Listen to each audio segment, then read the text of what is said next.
Thank you, Gonzalo, for the kind introduction. You really raised the bar. I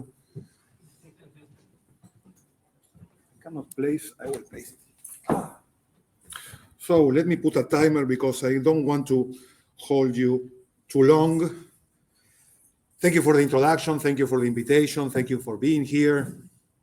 I've been presenting work done with Ezequiel and Ignacio at our laboratory, and some of the ideas were developed during these late years with Carlos, Peter at Texas, and Alexandra and Thierry in Paris. Can you hear me? Yeah. Okay. So, we love proteins, right? Proteins are beautiful. I love how David Goodsell pictured proteins. And the amazing thing for me is they are just made of the same 20 amino acids. Why 20 amino acids? Why they are not made of 7 amino acids, 142 amino acids? Why just 20 amino acids? If you look for proteins in Google, you will find these kind of images. If you ask an artificial intelligence, what are the functions of proteins, it will list a lot of functions that we all know. But proteins are more than nutrients and workhorses. This is a usual metaphor that the proteins are the workhorses of the cell. About 30 years ago, and actually it will be 30 years, exactly 30 years next week, Dennis Bray proposed that many proteins are really computers. That you can treat proteins as a processing unit that gets an input and produces an output, and there is some relationship between the input and the output, and you can build logical gates with protein modifications like phosphorylations and desphosphorylations, and then you can build up neural networks out of proteins. So really proteins are informational devices. But the concept of information in proteins dates back a while ago. In 1957, in a preprint that he sent to his friends, Francis Crick proposed that the information, once the information has got into the protein, it can never get out again.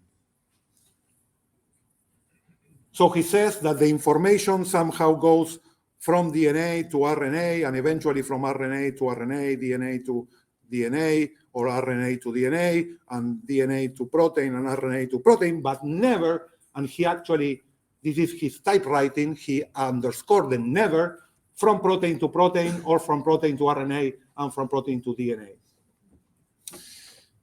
I will claim that we stopped teaching this. First of all, because it's wrong, plain wrong. And the second part is that it's dangerous.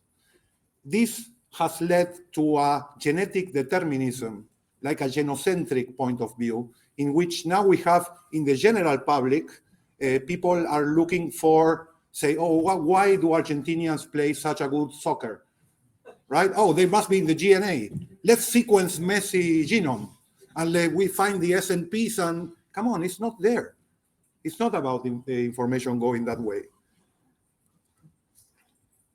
And I will claim that information goes from protein back to DNA. Why? Because genomes are not stable entities. We can consider the biosphere as one big evolutionary experiment, and apparently it's just one. So there's one replica that we can analyze. So if we look for sequences of diverse organisms, we can see patterns and look for patterns of amino acid changes. And this pattern, the functional patterns of proteins, are the ones that regulate the genomic sequences. And the biological functions are emergent from proteins.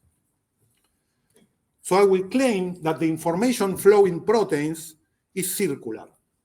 It goes from sequences in a given environment and typically in microsecond to second timescales to produce structures. These structures in turn are not unique. Of course, they are not unique. Proteins are molecules. Molecules at 300 Kelvin must move. They cannot stay quiet. The point is that these structures fluctuate about some particular protein motions, what Frauenfelder called the functionally important motions. And these dynamics, in the order of millisecond to gigasecond, give rise to chemical activities. In turn, these chemical activities in a given environment, and again in the same time scale, give rise to biological functions. And it's these biological functions that, in processes that involve evolution, impact on the sequences. The point is that this usually happens in the terasecond to the petasecond timescales, right? This is in the hundreds to millions of years. So there is a timescale separation, but there are some examples, like in the immune system that we heard yesterday, in which the sequences are tuned by the biological functions in the megasecond timescales. The information in the sequences is digital, but the information in the structures, activities, and functions is analog. Folding, which is the top part of the protein, is an equilibrium process, but most of the activities and functions are out of equilibrium. As Chris Adami pointed out in almost 10 years ago now, we should think of evolution as a process where information is flowing from the environments into the genomes. This might sound Lamarckian to some of you, and it is. And it's not wrong. So, we talk about information in proteins. Can we measure it? Sure. We have Shannon, right? So we have the information content is the difference in the Shannon uncertainty before and after an event. The Shannon uncertainty can be measured easily. So in the sequences, we have the change between random sequences and evolved sequences, which is related to the number of effective characters in the random strings and in the evolved sequences. And in the structures, we can measure what we call R-Levinthal, because it's related to the solvation of the Levinthal paradox of folding, as the information content in the unfolded state with the difference to the native state, which is related to the number of conformations in the unfolded state with respect to the number of conformations in the native state. So folding is decoding digital to analog information, and this is before and after folding. And evolution is encoding analog to digital information before and after evolution. People have measured this. So in sequences, people have measured this in several ways: aligned sequences, non-aligned sequences, Keimer frequencies, and so forth. The average information content in sequences is about 2.6 plus minus 0.3 bits per site per operation. And using amino acid, reduced amino acids, alphabets, residue burial layers, contact maps, people have measured R-Levinthal, and the average, again, is about 2.4 plus minus 0.3 bits per site per operation. So they're very similar.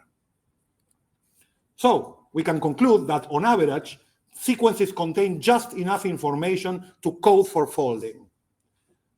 Thus, there is little room to code for function without conflicting folding, and folding must be a strong evolutionary constraint.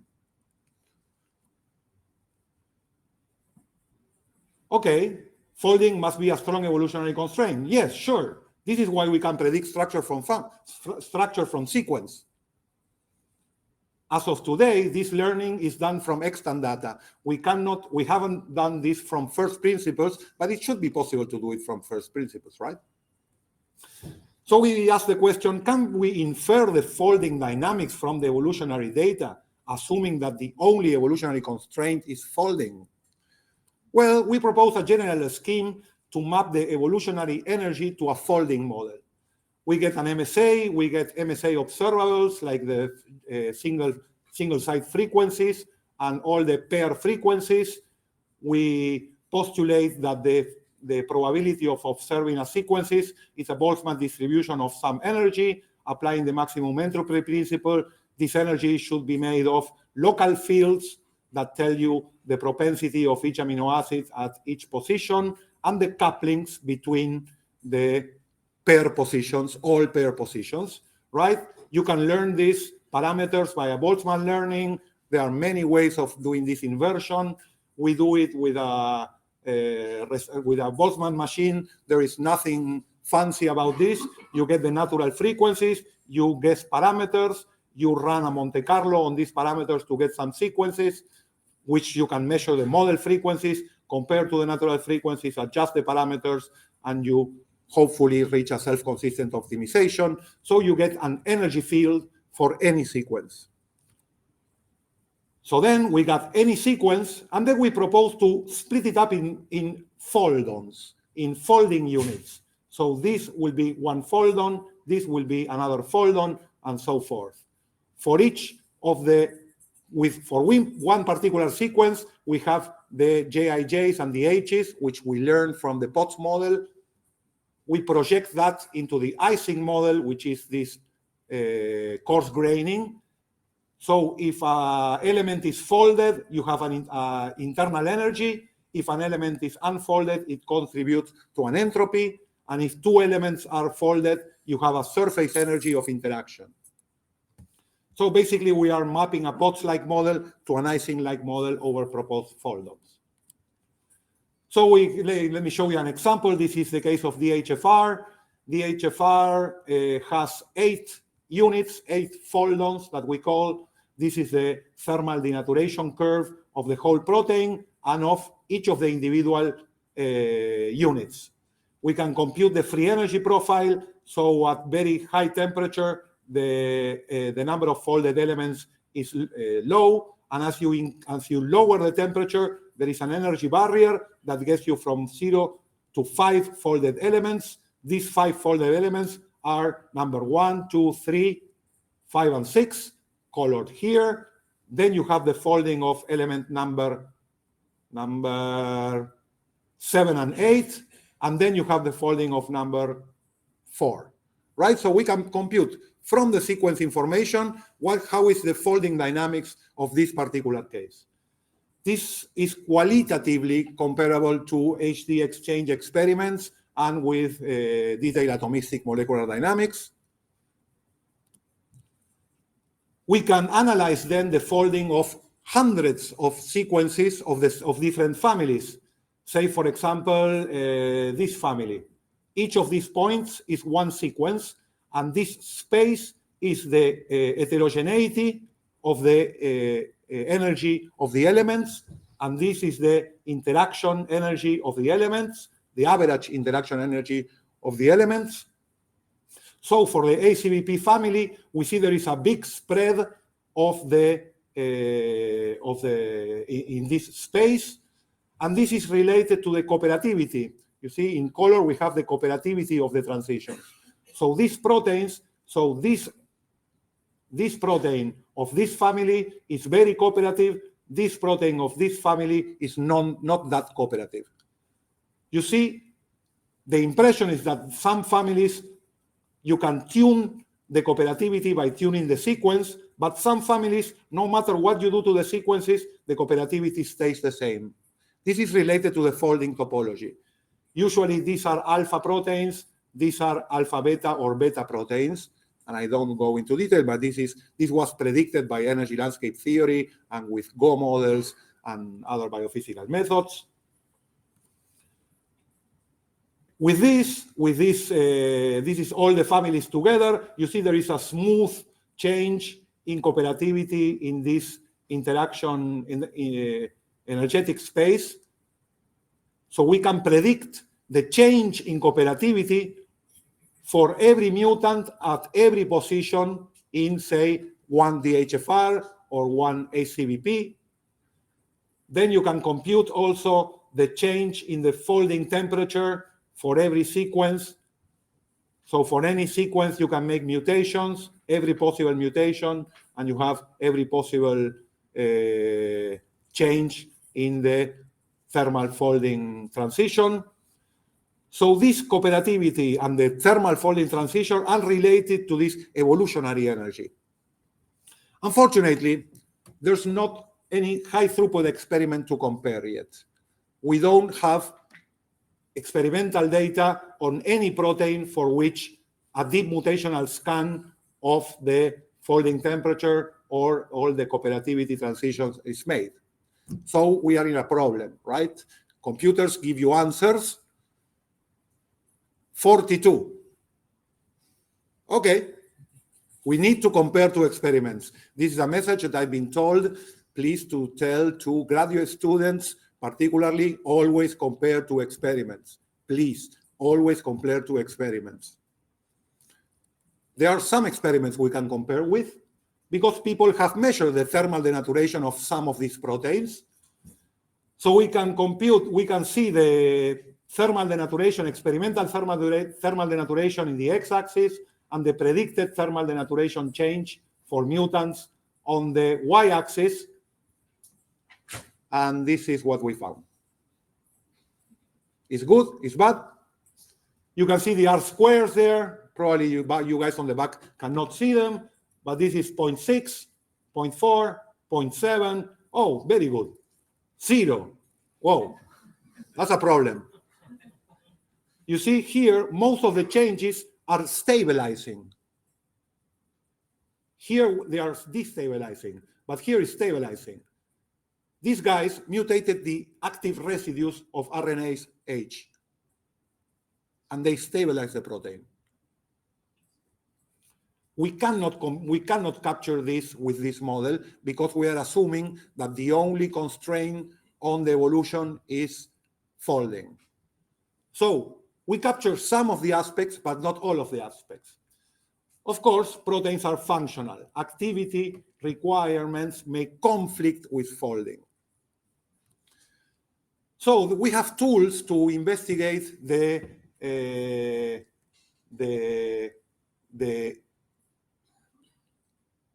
conflicts between sequences and structures. And one of these tools is the local frustration analysis, which basically you take a protein and you measure the energy change making mutants in every particular pair of amino acids. If there is sufficient destabilization, we paint it green and call it minimally frustrated. If the mutations are stabilizing, we paint them red and we call them highly frustrated. In general, we found that globular proteins have about 40% of the interactions minimally frustrated around the core of the protein. Neutral interactions, basically non-favorable or unfavorable for folding, are about 50%. And we have 5 highly frustrated interactions, usually are about 10%, and they are clustered on the outside of the globules. We have shown that this typically shows up in binding interfaces, like here or here. You see that the red interactions are close to the binding interface. This is relevant in allostery. This protein changes structure when binding some cofactor. You see this change here or this change here is related to the presence of red interactions. This is also relevant in catalysis. Usually the active sites are enclosed with highly frustrated interactions. We have an expert here in frustration analysis, Dr. Parra. He just published a nice review on molecular aspect of medicine, and he has now a current opinion in structural biology, which is deposited in the archive, so you can go ahead and get it. So folding must be a strong evolutionary constraint. It is. There is little room to code for function without conflicting folding, right? So when you try to encode function into a sequence, you maybe conflict with the folding of the sequence. So how can we measure how strong is this evolutionary constraint? Can we put some energy into it?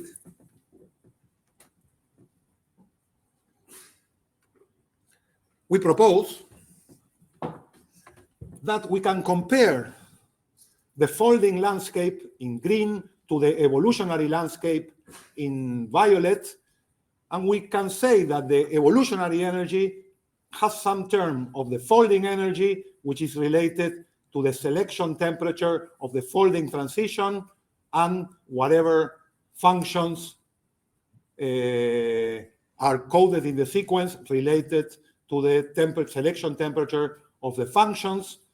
So we basically rearrange these terms, and whatever is different between folding, whatever is different between the evolutionary energy and the folding energy, we call it dark energy. Rost, Burkhardt here called it dark matter. So now we are defining a dark energy in the protein universe. This dark energy can be measured. A change in dark energy between the wild type and the mutant can be measured if we have a good approximation of the evolutionary energy from a mutant and the wild type, and the folding energy of a mutant and a wild type. Unfortunately, we do have experiments today that have deep mutational scans that measure the stabilization energy of every possible mutant in every possible place of these small proteins. This is the mega-scale Rocklin dataset a couple of years ago. So this is experimental folding energy. And for the evolutionary energy, we can compute the logits of the ESM2 trained dataset.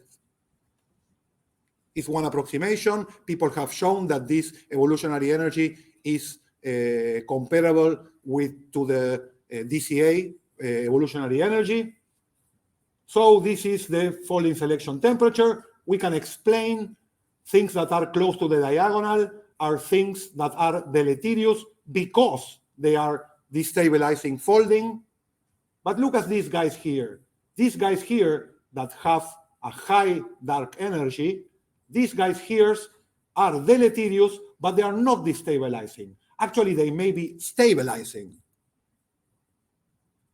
This is the same data for every sequence position, every amino acid. This is the dark energy coloring pattern of this particular protein. You see there are some positions that are enriched in dark energy. We can take the average and color the structure. So here we have this region of the protein with high dark energy. It has been shown that this region is the one that has chemical shifts upon binding to DNA. So this is the binding region. We can do this with enzymes. This is a beta-lactamase. In yellow, you have the active sites, and in red, the dark energy. It's obvious that the dark energy is close to the active site, but it's not always only close to the active site. You see here is the dark energy for every sequence position. The yellow guys are the active sites. Oh yes, they are high in dark energy, but there are other places with high dark energy that are not the active site. Maybe this is related to places related to the dynamics of the protein, allosteric, and who knows why.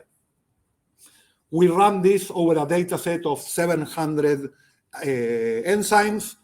So you see that the active sites, 88% of the dark energy is attributed to the active sites. Then the shell, the inner shell, which is the amino acids that are in contact with the active sites, gets down to 67.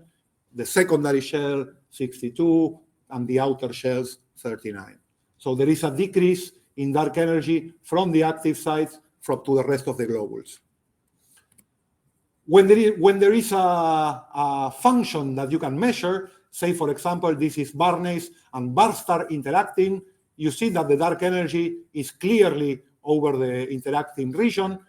Alan First, years ago, measured the binding free energy of different mutants to the binding effect of Barnase and Barstar, and this is the binding delta G, and this is the dark energy delta G. This is a very good correlation, and our theory tells us that the slope between these two magnitudes is the functional selection temperature. So for several of these proteins for which people have measured the binding energy and we measure the dark energy, there is more or less a good correlation. And we found for all of them that the binding selection temperature is close to the folding selection temperature. So we can say that the constraints are roughly, the functional constraints are roughly in the same magnitude as the folding constraints. So on average, sequences contain just enough energy to code for folding. There is little room to code for function without conflicting folding. Folding is a strong evolutionary constraint, and functional constraints may show up as dark energy. This is a consequence of having a finite alphabet. If you have an infinite alphabet, you can code whatever you want. So where is the alphabet coming from? So we have a hand again to information theory. We know the R sequence and R Levinthal are close to each other. We have an expression for R Levinthal and an expression for R sequence, which is related then to the alphabet size and the number of effective characters in evolved sequences, the number of effective conformations in the native state, and the number of effective conformations in the unfolded state. So at the limit, when you have one effective character coding for one effective conformation and you have the native structure just approximated to 1, we have a prediction of the alphabet size. The alphabet size should be the square root of n evolved and the square root of n folded. We have a prediction, alphabet size, n evolved, and n folded. We have to compare two experiments now. We have 2 data points. We have proteins, which has 20 amino acids and about 4-point-something number of effective characters.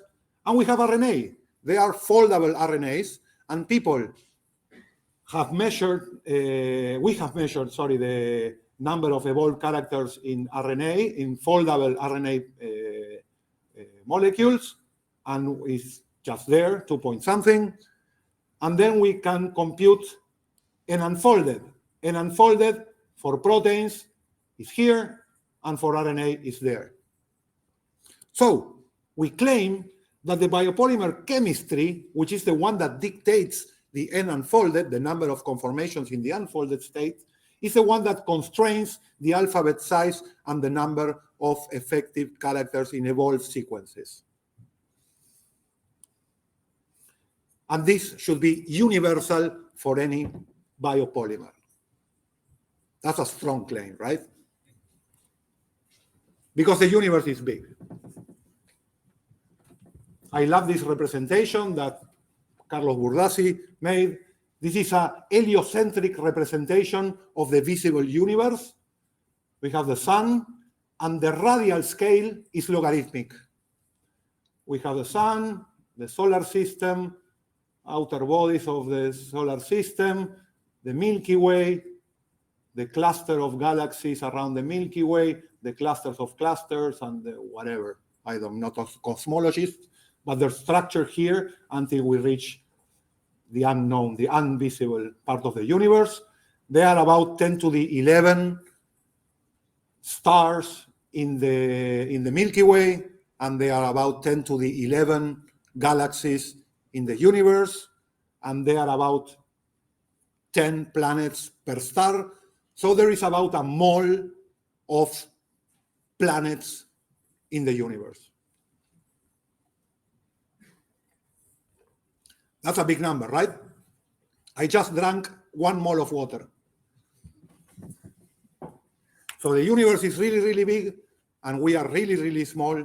So the molecules are really, really small, and we are somewhere in between. So what about life in other places? If there is life, we claim we must have biochemistry. We don't know how aliens may look like. Maybe they are bilaterians. Maybe they have 3 or 4 fingers, a fluorescent one. Nobody really believes this, but most of the astrobiology community believes that if we have life other places in the universe, they should be made of microbes, most likely microbes, and most likely they have biochemistry. And for biochemistry, we require biopolymers and a liquid solvent. There are many solvents that people have guessed that they might be present in extraterrestrial bodies or in moons of giant planets. These are some of them. Some are they are usually made of small substances made out of abundant elements in the universe. So life requires functional polymers, and biopolymers need to fold and evolve. What do we know about biopolymers? So we have these 4 characteristic temperatures. We have the physiological temperature, which is the temperature at which in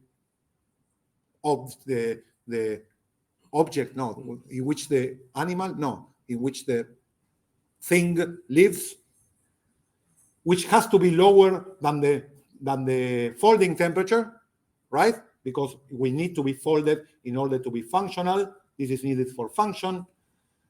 In order to fold, you need the physiological temperature to be higher than the glass transition temperature. And in turn, the glass transition temperature should be lower again than the folding temperature.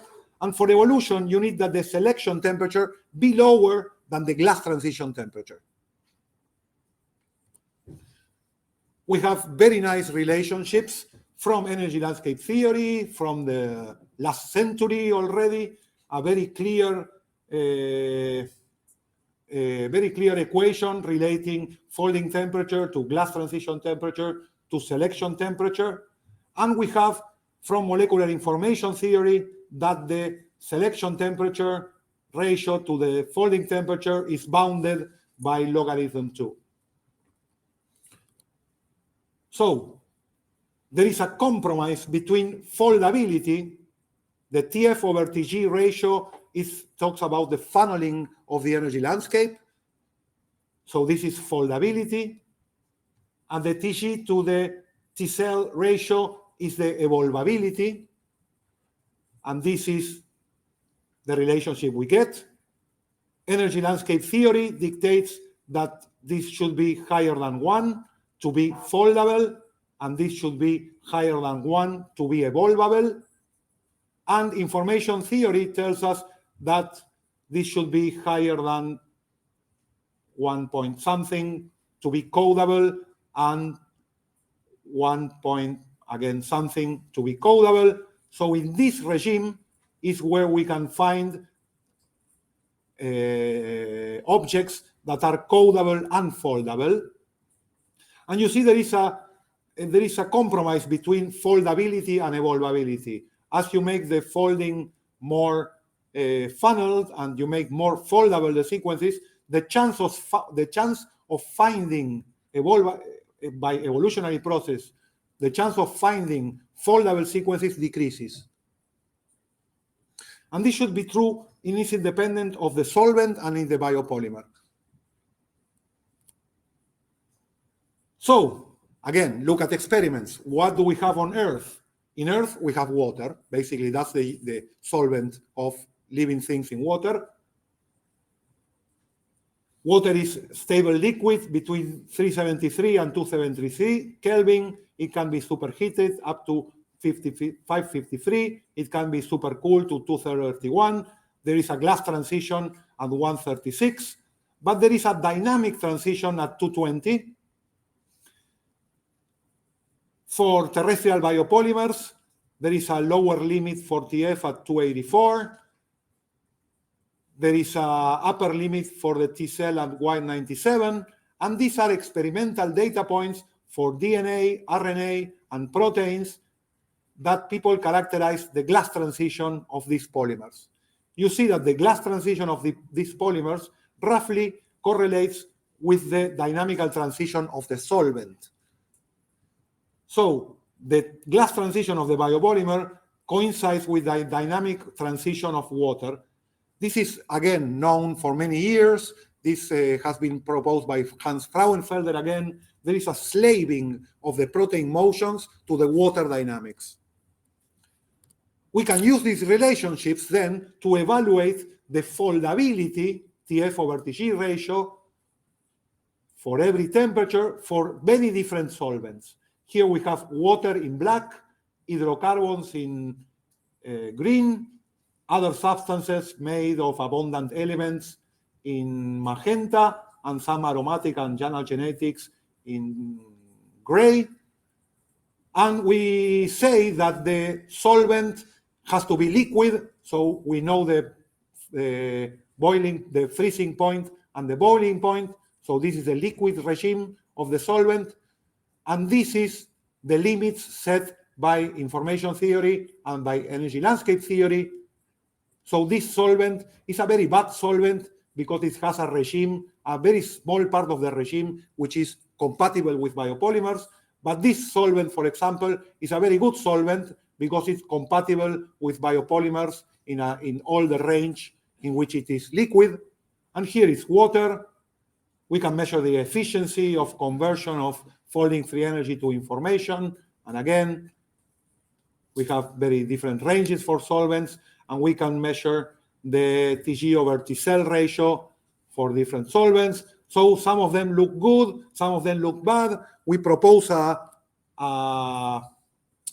biopolymer solvent score to rank the solvents. We get the biopolymer range over the liquid range in one dimension, and the other dimension is the average efficiency over the maximal efficiency in the other dimension, and this is how the solvents spread out. This is water, given the uncertainties. So we have, this is the best solvent, and the best solvent is benzene. Okay. We have water, so water is up the top of the top 5 solvents, right? It's a good red herring. Finally, yes, it's compatible with life. But this, guys, is a bad solvent. Say, for example, ethane is a very bad solvent for in which you can eventually find biopolymers. So let's wrap up. On average, again, sequences contain just enough information to code for folding. There is little room to code for function without conflicting with folding. Folding is a very strong evolutionary constraint, and the functional constraints can be quantified in energy units. This is not just a random score. This is a metric that has kilocalories per mole or electron volts or whatever your favorite energy is. We can conclude that biopolymer chemistry is the one that constrains the alphabet size and the number of effective characters in evolved sequences. We show that many solvents are compatible with folding of evolution of some biopolymer, but water is especially good and abundant. I can draw some speculations. If there is life elsewhere in the universe, it should have proteins. But can we expect them to be made only of just 20 alpha L amino acids? No. I imagine that we can make proteins out of other things. So we have to redefine what a protein is. We are proposing that a protein can be said to be a foldable, codable, and evolvable polymer. Some expected universal characteristics for these Uwe proteins is that sequences must contain enough information to code for folding. The chemistry of a biopolymer constrains the alphabet size and the evolution, and function may conflict with folding and show up as dark energy. Thank you very much for your attention.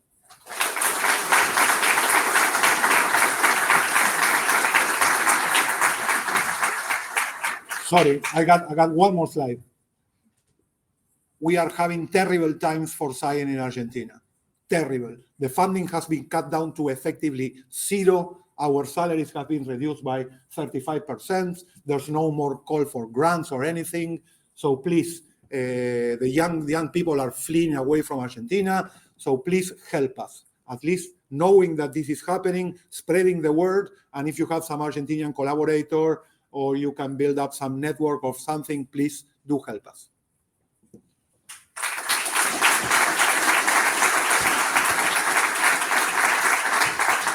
Thank you, President. Nice talk, Diego. We have time for questions. So you mentioned earlier on that you have these units you refer to as fold-on. So I'm wondering, what is the role of non-folding, like in the sense of intrinsically disordered regions or entire proteins? Are they also treated as virtual fold-ons or like junctions between fold-ons? Or No. other... We are only measuring here foldable protein globules. We build up multiple sequence alignments of known domains that contain one reference structure at least. We are not talking about IDPs. IDPs are very hard to work on. You cannot align them. So if you cannot align them, it's difficult to get an effective energy out of them. So we're not treating IDPs, are completely out of this analysis. Thank you. Hi, awesome talk, super interesting. Could you please elaborate on how you calculate the dark energy? I think you mentioned that use ESM to kind of obtain the evolutionary energy, and then use gate-Rockling CSS for getting total energy. And then I think you also showed it for beta-galactamase. But I think gate-Rockling CSS is like only small protein with like only the folding unfolding state with no transition state. So could you please elaborate? No. I cannot elaborate much because we have the paper in preparation. It should be out next week. I cannot tell you anything. I have been told by co-authors, you can present this, but don't talk about the details. I will give you one detail. Yes, this is done with the Rockling dataset. This is not done with the Rockling dataset. For computing the dark energy here, we use awesome force field with the changes we calibrate awesome to give the appropriate delta G's. So we're using a computational method to infer delta G's, and we're using ESM2 to calculate the logits.